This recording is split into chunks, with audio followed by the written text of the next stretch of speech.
Ladies and gentlemen, welcome to the first ever live stream in the history of RG. I'm Zach Lowy. I'm very proud to be doing this Atletico Madrid versus Barcelona preview with two fantastic guests who've waited a long time to get this up. But really excited to have both Emmanuel Lavogez, who joins us from Cameroon, and Kevin Williams, who joins us from Portugal. How are you two gentlemen doing? Fantastic. Um, Lovely day today. Had a fantastic bike ride, big lunch, chilled out, watched some Archer. That's so that was on television, Yep. and now here I am. Great. Emmanuel, great to have you on. Merci pour venir. Uh, well, it's a pleasure to be here, and it was, I think, building up to the game. I think it's a tense game because Alexi is part of my life, and Yeah, as someone who is aspiring to work in football, I think feeling the pressure now is kind of okay because in a month our season is over. Yeah, I'm doing okay, and it's a pleasure to yeah, actually speak to Kevin as well. I think when I joined Twitter not so long ago, he's one of the people I think who I follow, not just because of the popularity or whatever, but I think he's one of the sensible ones on Twitter because nowadays you don't have a lot of he that. A definitely lot of is. fans get carried away by the emotions. Like after tonight, you see a lot Yeah, of reactionary takes, right. no matter who wins. All right, Kevin's ego is big enough, okay? We don't need to build it up even more. Oh, But I'm egoless. Emmanuel, you're going band for band with me with the Jersey background. I love it, brother. Guys, let's break this down real quick. Okay. Each of the last four meetings between Barcelona and Atletico have served up over 2.5 goals, whilst the last two have served up over 5.5. After a 4-4 draw in the first leg, Kevin, is there any reason to believe that we won't see another high-scoring clash at the Metropolitano? Um, I don't think we will this time. I think that both teams will be less the word I'm searching for. I don't want to say dumb, right? Because that implies, but like they had this like sense of wanting to go at each other, and I think that there's much more at stake tonight, mostly for Atleti because this is now their season, unless Real or Barca does a massive league full, which is not outside the realm, Right. but they're done in Champions League. They are functionally done in league, so this is it for them. And so I think that Simeone will be intense but cagey this time. And I think that my prediction and I'm sure that Barca fans won't be happy, but I think it'll be 2-1 to Atleti. Hey, Wow. Intense and cagey. When is Simeone? Never. Emmanuel, Atletico have been struggling over the past month. They've lost three of their last five. Their only victory ended up being a penalty shootout to Real Madrid, and they just drew at Espanyol. They're now 6 points behind Real, nine behind Barca. It's fair to say that they need this win a lot more than Barcelona, but what do you feel are going to be the biggest things they need to improve on if they are to advance to the final? well, I think we had a run of I think a record-breaking 16 games winning streak, and then it came to an end against Leganes. And the issue, I think, unlike what most people would like to believe, which is what I believe the media has fed most people, is that Aleti has one of the best squad in Europe in terms of depth. But the issue is the one who makes Atletico tick. And then you have Barrios, who for some reason is having a very bad season, and I will not blame him given that the Olympics and not a lot of rest.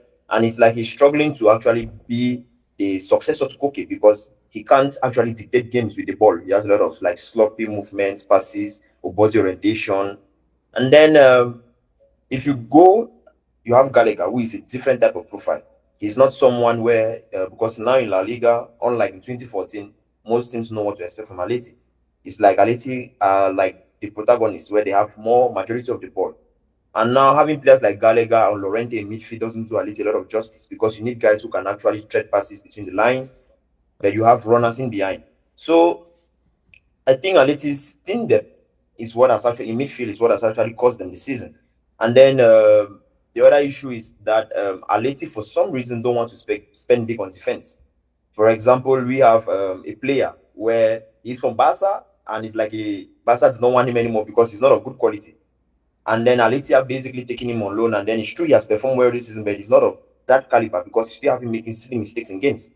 In the Copa del Rey, I think round of 32, a player from the third division basically gave him a hell of a game. And each time he was isolated out wide, giving Atleti play three at the back, it's like sorry, you know that he's just going to pass. It's like there was a hole there where he just passed. And so you kind of have like the squad is good that can compete. But to be honest, I would say that I'm one of those who was excited at the start of the season for the signings, but looking at the squad, I was not really expecting us to have competed the way we did this season. Because I think, unlike what most people don't know in La Liga, I'm sure Kevin accept with this, the gap to from Atleti to Real and Barca is not me playing the victim here like most people think Atleti fans do, has been actually been closed, but the gap is still wide in terms of the finances and the talent depth.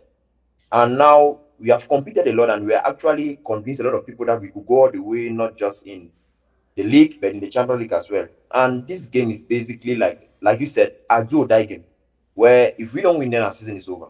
And I'm sure Cholo knows that. And the lucky or advantageous part for us is that it's being played at our stadium. So it's like the return leg, and we have an advantage to actually turn things around. And as we saw in previous game between Barca and Atleti this season, a lot of goals come later on in the game.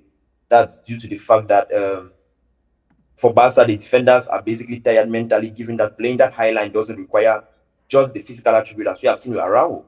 So as for Atleti, you have the super subs coming up and they are fresh. We saw a lot who loves scoring against Barca. I'm sure Kevin, you know that very well. He's Yeah. well. We'll get to sort off later, guys. But yeah, great he's stuff, Emmanuel. Yeah. Okay. But So guys, just want to move on to the next question because we do have limited time. In terms of their recent form, it's been night and day. We've actually got a graphic here to showcase that Atletico are out of the Champions League. They're basically out of the title race. Their season pretty much comes down to this game, all right? But whereas they have really fallen off in terms of recent form, Barca have done the exact opposite. They've won 6 in a row in all competitions. They haven't lost a single match since their defeat to Atletico on December 21st. They are very much in contention for a treble. Kevin, it's clear that Barcelona are one of, if not the best teams in the world right now, but is there any area in particular that worries you going into this match? Lord, yes. Fullback. I don't think that there's a reason that so many opponents come down Koundé's flank. I think that Balde is suspect defensively. I think that Flick is starting Frankie de Jong, who can't defend me. I think that when it comes to an athletic, physical team with lots of movement, who can play intelligently with the offside trap, then you have 2 defenders in Martinez and Kubarsi who can be vulnerable. So, I mean, and plus, the larger question will be whether Ferran Torres has his brain in tonight, right? Because as we know, right, some matches he has his brain in and he's amazing, and then some he's like, brain, what's that? And he's just this bump on the wall. So yeah, so the basic nature of being a Barca fan is pessimism and worry. That's how we do it. No matter, right?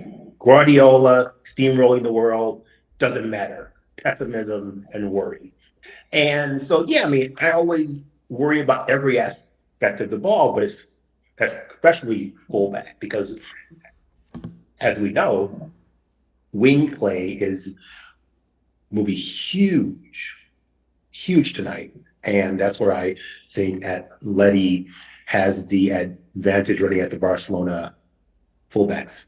So that's my main concern is fullback and then defensive midfield, because really Frankie de Jong is sort of like lurking around that zone, but there really is not a viable DM. And given how intelligently Griezmann plays the game, I foresee problems there as well. Well, guys, let's break down the lineups real quick, okay? Wojciech Szczęsny starting in goal, obviously, for Barcelona. Then you got a back four of Jules Koundé, Pau Cubarsí, Inigo Martinez, and Alejandro Balde. Interesting, no Ronald Araujo. And then in midfield, of course, you've got Frankie de Jong, Pedri, Fermin Lopez, and Rafinha, Lamal, and not the top scorer in La Liga, no Robert Lewandowski. I gotta say, that is probably the biggest surprise out of either lineup. But then you've got an Atletico side that is going with Juan Musso, backup goalkeeper, over Jan Oblak. Got a back three of Cesar Azpilicueta, Jose Maria Jimenez, Robin Lenormand, and then wingbacks of Marcos Llorente, Reinildo Mandava. Midfield trio of Giuliano Simeone, Pablo Barrios, Rodrigo de Paul, and then a front two of Julian Alvarez and Antoine Griezmann. Emmanuel, I'm going to go out on a limb here and say that no substitute in this match will have more of an impact than Alexander Sorloth. And we got another graphic as well showing Sorloth's recent form. It doesn't matter if he's got a Real Sociedad jersey on or a Villarreal jersey on or an Atletico Madrid jersey on. This man loves scoring against Barcelona. I'm curious, what do you make of Simeone going with Sorloth over? What do you make of Simeone going with Julian Alvarez over Sorloth, having Barcelona's nightmare start the game on the bench? And overall, how important do you think he's going to be against Barcelona today? Well, firstly, I mentioned the fact that later on in games, given that Barca play high line, you have a lot of fatigue, and then the players can actually maintain that very well because you have a lot of like they are no more in sync. So Solo can take advantage of that, like we saw in the league game and also in the first leg. And I think Alvarez Solo is I think one of the worst forwards when it comes to off the ball positioning that I've seen in an analytics shed. It's very, very poor. In the game against Athletic Club, where Athletic were playing a 5-3-2, where the aim of the strikers is basically to shield the pass into midfield to actually arrive at the defensive midfielders, especially Luis the generator for Athletic Club. So Solot was actually doing a very bad job in such a way that Griezmann had to be doing what he was supposed to do and also do that for Solot as well. So in a game where you're playing against one of, if not the best attack in Europe this season, and one of the best teams, like you mentioned, in the world at the moment in terms of form, then you actually need players who are not just good on the ball, but also players who are effective of it. And with Alvarez, you have these moments where Atleti actually have to high press. Alvarez doesn't only have the aggressiveness, but also has the intelligence of how he presses, and then you have him running at defenders and putting them under a lot of pressure, which is key for Atleti in the moment where they actually decide to jump up and press. So there are a lot of advantages you have over that Alvarez brings to the table that Solo doesn't have. And I think that's one of the reasons why I think Solo has accepted his role at Atleti as an impact sub, where he's like, I will get 30 minutes a game to play, and I'll show the coach my worth. And then you have Cholo occasionally giving him stats like the game against Espanyol, and he's completely, I don't want to say useless, but not effective enough. And then he himself actually basically comes to the acceptance that he's more effective later on in games, where the defense is tired, despite his size, he's very fast, and then with a lot of crosses into the box, like we saw in the game against Sevilla, he can actually have a lot of impact. So I have no issue with Alvarez starting over Solo. And I'm just going to say out here, I was not actually a huge fan of Atleti actually signing Solo, because it was like a reactionary buy from losing Dufbe. Because despite his size, I'm not a fan of his hold up or link up play, because Atleti actually need that. In games, let's say for example, where we play against Barca, he would have been useful where we can actually go long to him, he holds the ball and then bring the others into play. But that's not actually the case. And You can't have somebody who offers a lot off the ball, and then you have a guy who's just so good, who's so effective in the box. So I believe bringing him as a super sub, and I'm sure the statistics speak for themselves, then it's actually a great move by Cholo, in my opinion. And one thing that any football viewer knows is the law of the X is a real thing. For some reason, players just seem to play way better when they're going up against their former side. We saw that just yesterday, right? Anthony Elanga totally destroying Manchester United's defense and scoring the winner for Nottingham Forest. We saw that with Takefusa Kubo dribbling past a sea of Real Madrid defenders, getting an assist in the other semifinal. Kevin, how worried are you about Antoine Griezmann in this match? Obviously, he spent a couple of years at Barca, didn't really do much, but is now at Atletico and proving why he is one of, if not the greatest player in Atletico's history. And you also get the sense that this could be his last or maybe his second to last season at Atletico, but potentially his last chance for silverware. How big of an impact do you think he's going to have today? It will depend on whether Frankie de Jong has his brain in, right? Same as Torres. I mean, when you look at how Anton Griezmann plays the game, he's such a smart player. His movement is constant. He's got an exceptional first touch. He knows how to read second runs. He does all those things that frankly drives the Barcelona midfield crazy, right? And when you have Fermin Lopez running around, where? Here, squirrel. And so, really, I mean, Pedri becomes the only one who has a functioning brain 100% of the time. So because Griezmann is so good at working those half spaces, those one touches that free up runners, I think will be a massive influence today. Him and Alvarez will be the decisive players today. I mean, Sorloth, I mean, he's always a menace, and what Flick should do, but he won't, is when Simeone subs on Sorloth, then Flick should sub on Aruba. Because that's the only player with the physical capability on that back line of Barcelona to manage Sorloth and what neither one. Martinez too slow, no hops, no mobility. Kubarsi, he's not physically ready to deal with Sorloth. Right. I mean, notice how many goals Kubarsi gives up where his man gets goal side of him. Like 4 or 5 this season.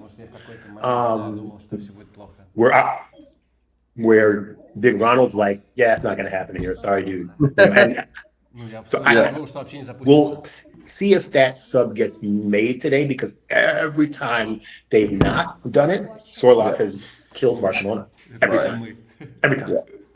So basically what you're saying is Flick was spying on Simeone's lineup, and as soon as he saw that Alvarez was going to start over Sorloth, he was like, okay, no, actually, Ronald, you're good to start on the bench. That's what... I think that Flick really likes the way that Martinez and Kubarsi build play from the back.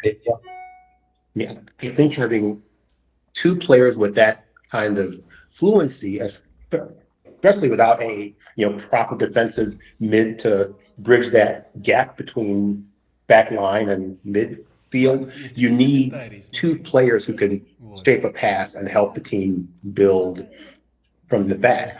That's something that Ronald Araujo can't do and may never be able to do. But I mean, he is a man among men on that back line. He's like, this is, it's not happening today. Sorry. Yeah. And I think that there is value in that. I frankly am concerned he might leave this summer, but we'll see. Yeah, I share those concerns.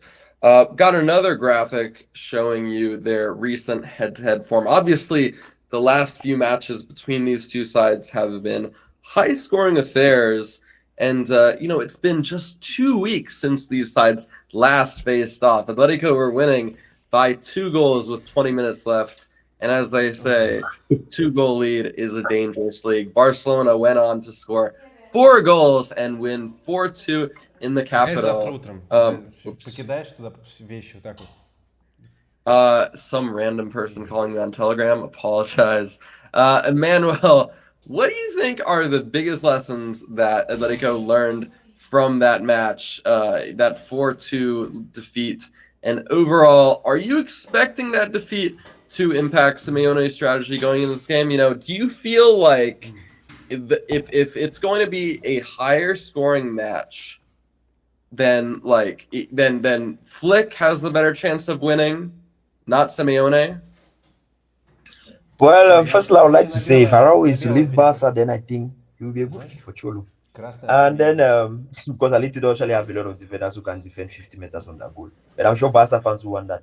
Now, talking about the last game, I believe what I think what I think will be emphasized on will be the fact that we should not drop too deep, especially after we take the league. And I'm sure there's a saying that each team is basically a representative of the coach. And I think for Aleti's nature, and I think it's Simeone's nature, is the fact that even if we are having a lot of possession in a game, and then we go on to take the lead, basically Cholo believes in his philosophy of become much better out of possession, and obviously it is the nature of the opposition to want to attack us. So obviously there will be spaces, and then we take advantage of those spaces. But in doing so, you have Simeone's Aleti dropping deep and deep and deep. And in I think previous seasons where Aleti struggled 2018, 2019, you had no actual outlet to actually save them. And now with better quality, he believes that we are Alvarez, with Griezmann, sitting deep is actually not an issue. But the issue is the back line is not the back line of 2014. For example, Jose Maria Jimenez is not Diego Godin. Lenormand is as good as Miranda, but the likes of Lenglet are not actually at that level. So if you notice, we actually got undone from our box defending, which was actually shocking because Aleti has been very good this season in box defending. And I'm sure one thing you also want is that those crosses from the half spaces, because I think this Barca team actually excels a lot at receiving in the pockets, which is why Cholo obviously crowds the center of the pack so well that they don't actually have a lot of space. And seeing the lineup kind of like hurt me that he did not go with Lewandowski, because it now means that Barca has 3 players who are very good off the ball. And Barca is one of the teams where their off the ball movement is actually in sync with those players who are actually ball hoggers like Yamal Pedri. So you have Fermin Lopez, you have Ferran Torres starting at the strike, and then you have Rafinha. Those are 3 players who will run at you and run at you. And we spoke about Antoine Griezmann not long ago. And if Griezmann was actually in this fixed Barca, I believe he does so well with his off the ball movement.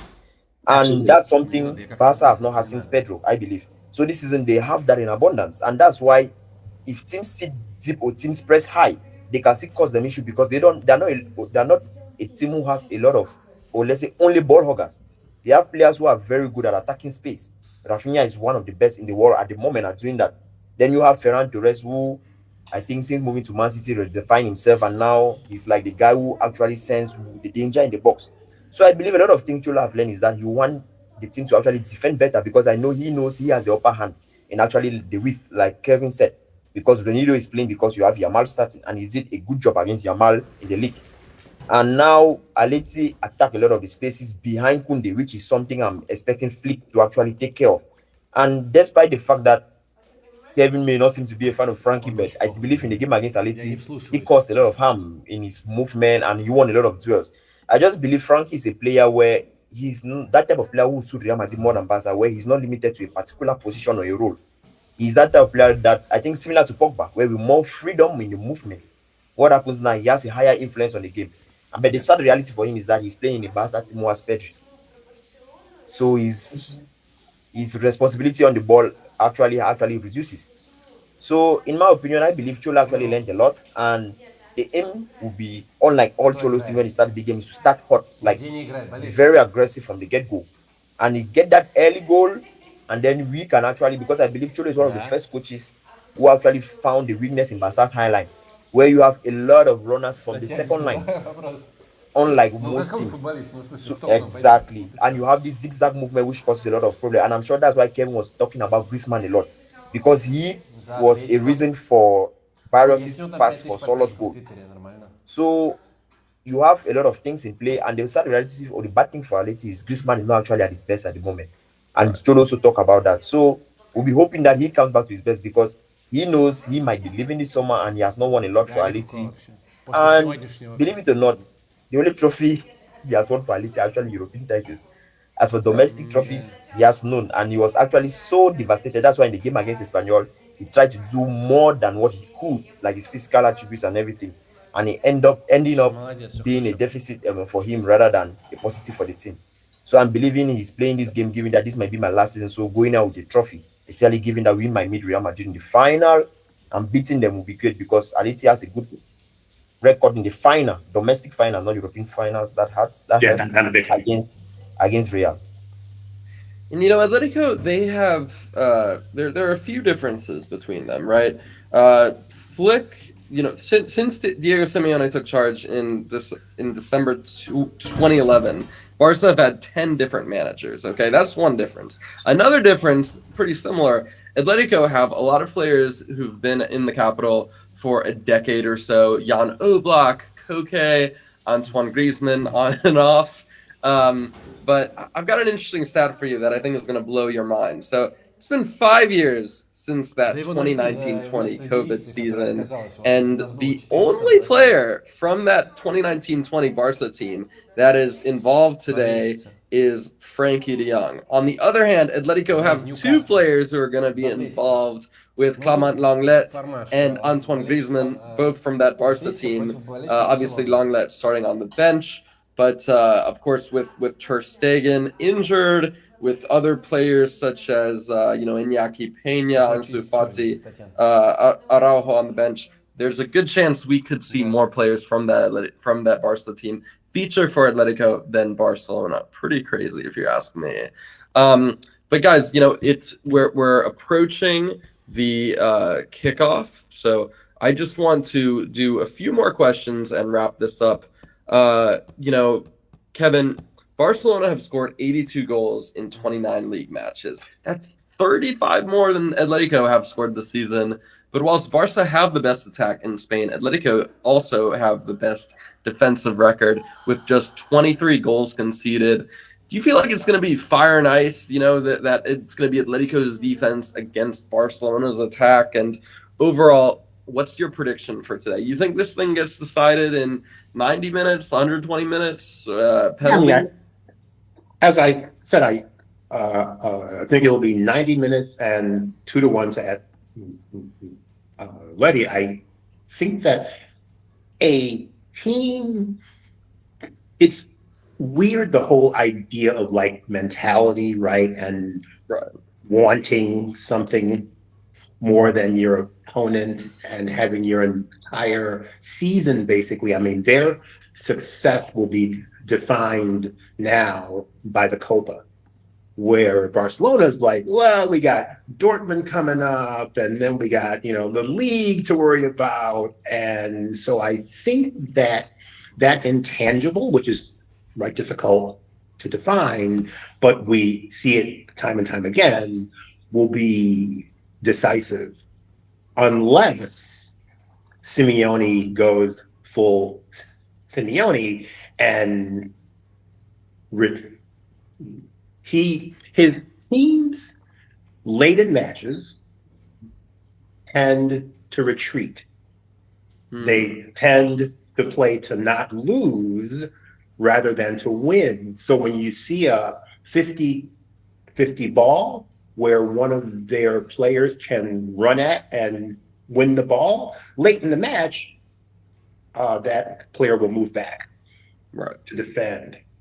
And that's when, so if he doesn't do that, they win. If he does, Barcelona wins 2-3, right? It will Okay. really depend on how Simeone, who, by the way, I believe Letty has outgrown.